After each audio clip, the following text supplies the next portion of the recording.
I work for a small repair shop. We repair a lot of stuff like iPhones, Xbox controllers, that sort of stuff. M came into the store with a broken Xbox One Elite controller, and as anyone who has a passing knowledge about Xbox One controllers know, you need to take the warranty sticker off to repair it. I told M this, and she was on her phone, but I assumed she was listening. So I fixed it. Only took around 10 to 15 minutes as it wasn't anything serious broken. Only had to use some spare parts, which by the way are ones from official Xbox One controllers. Elite and normal use the same parts mostly. This all went well until about 2 to 3 months after I repaired it. When M came in with Ek behind her, M started shouting at me saying how Ek only just found out he had a 2-year warranty from Microsoft. It comes free with every Elite controller, and that I have ruined it. So I should pay her $150 for a new controller because I took the warranty off. I explained how I told her that I would have to take the warranty sticker off. She said if I didn't give her the $150, that she would get me fired, and that she's the owner's best friend. I told her to ring the owner, so she faked a phone call and said he'd be here in 20 minutes. Lucky for me the owner was in that day, so I called him to the front of the store. Her face turned from smug to an angry butthole. She stormed out of the shop while cussing and screaming at us. Nothing serious really, just thought it belonged here.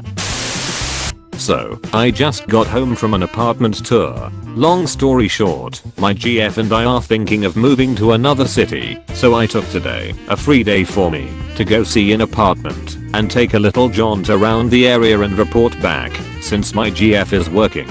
I took the metro, as usual, which was pretty quiet. There were actually seats available, which was a blessing for me. I have asthma and some issues with chronic fatigue that are still being worked out. Not sure what's causing it, and some lovely back issues to top it all off. So, when I saw that there were seats, I dropped right into one. And I bet you know where this is going already. At the next station, a bunch of people get on the train and take some of the remaining seats, not all of them, mind you. Just some.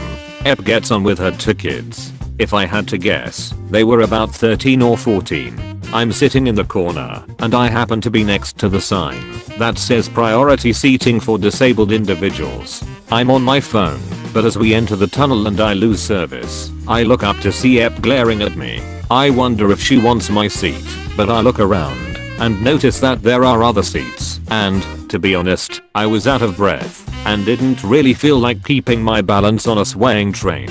Now, of course, if someone came along who needed the seat more than me, I would have gotten up and just dealt with it, but this wasn't the case. I pull my headphones out of my purse and start to put them on, and that's when Ep moves to stand right in front of me. Excuse me. I look up. You shouldn't be sitting here. I just stared at her, a bit confused, and she edged even closer. I said you shouldn't be sitting here. These seats are for people who need them, not for lazy 17-year-olds. First of all, I'm not 17. I'm 24. I don't look 17, and I know that. So right off the bat she's got me pissed. Second, as I said, there were more seats, so if Ep was looking for one, she could have taken IDK, one of the 3 seats next to me. I pointed out that not only was I not being lazy, not only were there other seats, but that I was a damn adult and I would appreciate if she could move herself out of my personal space, and that she had no right to come up to me and talk to me like she was. That was rude. Ep didn't like this one bit. These seats are for disabled people. You're not disabled. Her kids looked mortified, and one of them tried to pull her away. A few other passengers on the very quiet, very empty train had started to notice as well. If you aren't disabled, you shouldn't be sitting. Her kid pointed out that pretty much everyone on the train was sitting, that there were empty seats, but Ep wasn't having it. Nearing the end of my patience, I pointed out that she didn't know me. For all she knew, I could be disabled, and actually, I am. She then delivered my all-time favorite line, "Well, you don't look disabled to me." I snapped. So do you want my entire fucking medical history, or just the relevant bits? I'm an open book. I'll fucking share, if you're so intent on knowing. She left me alone after that with a good deal of mumbling. This isn't the first time I've had this happen, but it's usually on crowded trains, or when I actually ask for a seat, because I'm out of breath. and having trouble staying upright. Oh boy, the looks and comments I get when I ask for a seat. It pisses me off always, but the "you don't look disabled" BS got me because, well, whether I look it or not, I'm disabled. Luckily Ep and her kids got off at the next stop, and I had a quiet and uneventful rest of my trip, but I'm still bristling because of that encounter. So first a little background. This happened about 3 to 4 years after I moved out of my parents' house and have been living independently. Then one day I get this string of texts from my mom. "Mom, hey, how have you been doing? What you up to 2 weeks from now?" Me, "I've been doing alright. I've started lifting weights and exercising more.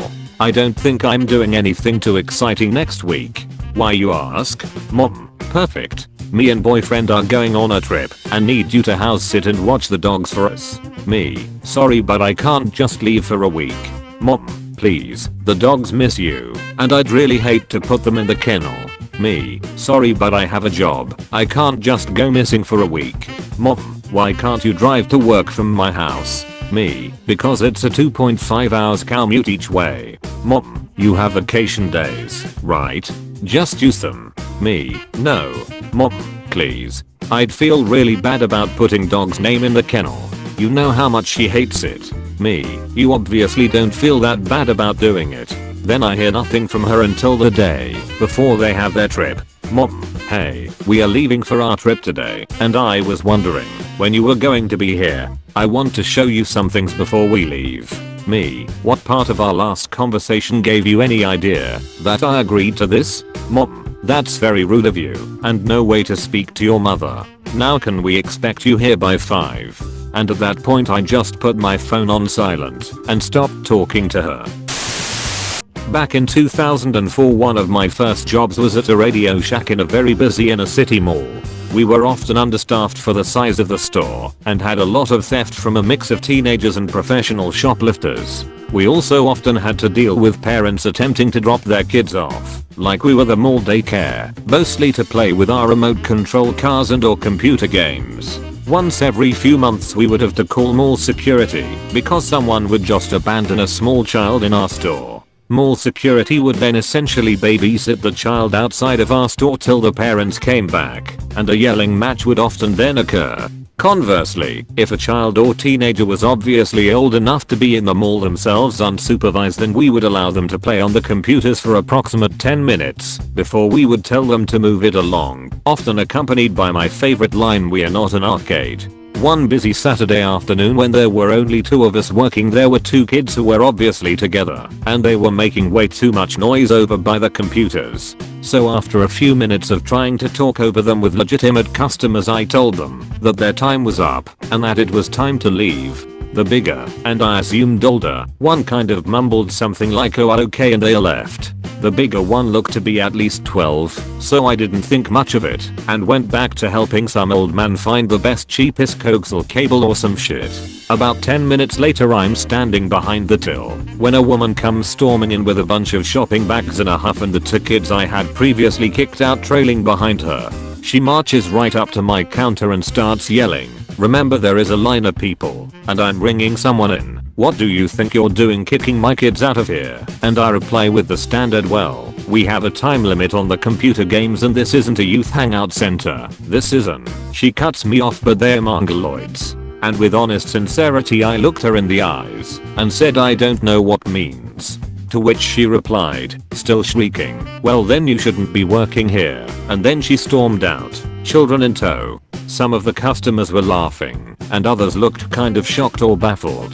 My coworker was laughing a lot. He was 20 going on 12, but we just kept helping customers and no one really said anything about it further. As I said, it was busy. After it had died down a bit, my coworker informed me that mongoloid means mentally challenged, although he used a different word, and we were both just kind of like, what the fuck, for a long time. Did this lady assume that the 20-year-olds working at Radio Shack in the mall were somehow equipped and willing to babysit her special needs kids? Also, who the fuck refers to their own children as mongoloids? The whole thing still baffles me to this day. Did you enjoy this video? Leave a like and subscribe to Brody for more.